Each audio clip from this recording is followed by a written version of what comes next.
I want you guys to think about something.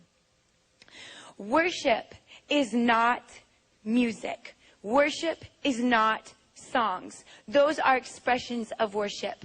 Worship cannot be confined to a box. Worship is simply our connection to Him. That's it. This one thing. The songs, the dance, the painting, the singing, all of that are expressions of worship. They're expressions that flow out of that place. But worship, simply put, keeping it out of the box, is just this connection that we have to God. So, this is kind of what I want to see happen in the church corporately, in worshipers. I'm talking about everyone. I'm not talking about people playing instrument and sing. I am talking about everybody, the church, the worshipers. This is, in this reformation that we are in, this progressing revival that we don't want to end. We don't want this to be something that ages from now, they're going back then in that revival. But it's this thing that is constantly growing. Worship has a place in that. And worship has to grow. It has to change. It has to move forward and progress. This is what happens to us. We go through our week and we have life. We have jobs, we have kids, we have families, we have friends, we have our bad days, our good days, we have school, we have lots of things going on. And then we come to church on Sunday and we say, okay, pastor, okay, worship team, get me connected again. And the worship team sings their 2 or 3 fast praise songs. Then they sing their kind of 2 or 3 kind of in-between songs. And then they do like the more intimate songs. And, you know, we got to start off with this way. And we got to do it this way because we got to get everyone in and we got to get people reconnected. You guys know what I'm talking about? Okay? Now, I'm not saying that this is a bad thing. This is just where we're at right now as a church. But I am saying we can't stay here.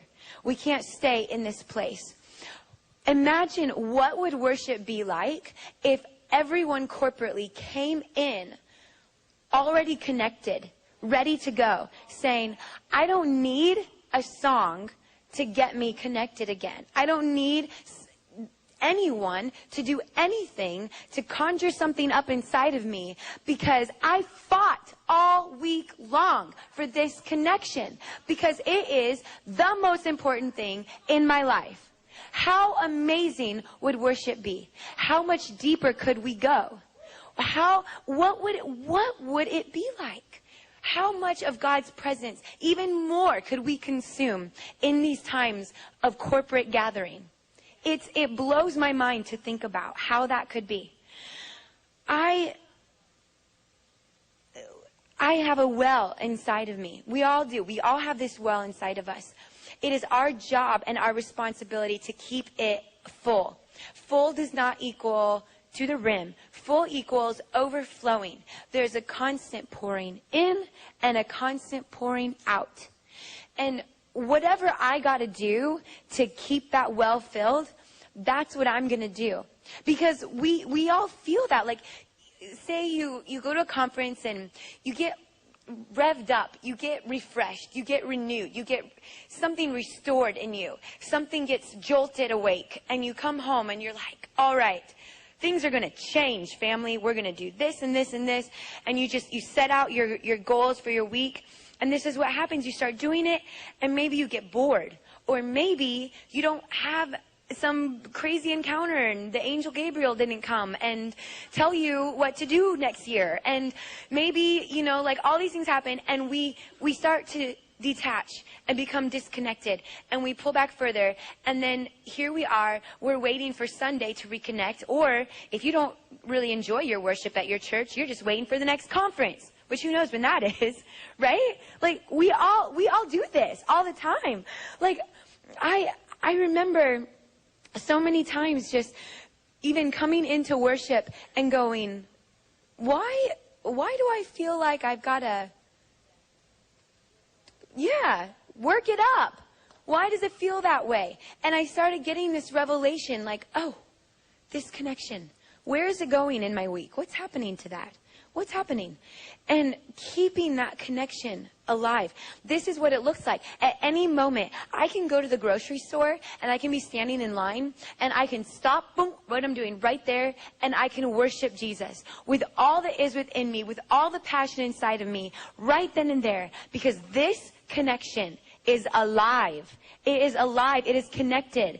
And I don't have to go and try and get any songs or whatever. I don't go, oh, excuse me, is there anyone here in the grocery store that can play a song for me right now? I just feel a need to worship and I need you to kind of work something up in me. Like, no way. Like, I want this connection alive. I want to see a church where people come and they are like, I am connected. I'm ready to go. And I don't need songs or this or that. And I'm not trying to say songs are bad. I'm not trying to say we don't sing songs. I'm just trying to say, what would it be like if we come already connected? That at the very start, bam, we're there. We're in His presence because we know how to get there. We know how to be in His presence. We're familiar with this connection, staying there, staying connected. This is the key. Having an unoffended heart. That is the key right there. Because this is what we do. I will tell you right now, there's probably not a day that doesn't go by in my life that this ugly thing dares to pop its head up against me, and I have to chop that head off again and keep that thing down. This thing that says, but why did that stuff happen? God, where were you? You're God, and you're so big. And these things that happened to me, these traumatic things, these hurtful things, where were you? Why couldn't you stop those things from happening? You, God, in all your power, the creator of all the universe, who holds the earth in His hand, why did those things happen? And when I don't get my answers, I go, you don't get all of me. And I am withholding my heart and withholding my worship. And I might worship you like this much, but you're not really going to get a passionate, alive, laying it all out, all my worship, because I want answers. My heart is offended. My heart is offended, and I can't get to a deep place with God because I'm hurt and I'm offended. This thing will eat us alive if we allow it to. I deal with this all the time. Every day in my life, I deal with this. This is like the battle of my life. Dealing with going, I mean, it is an amazing thing to be able to come to God and say, God, you know what? I don't need the answers. Because more than I want answers, I want you. I want you more than I want answers. What would our worship be like if we could even get there? Because how many of us are in that place?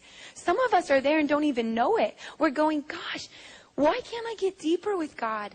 Why can't I have a more connected relationship? Why don't I feel something?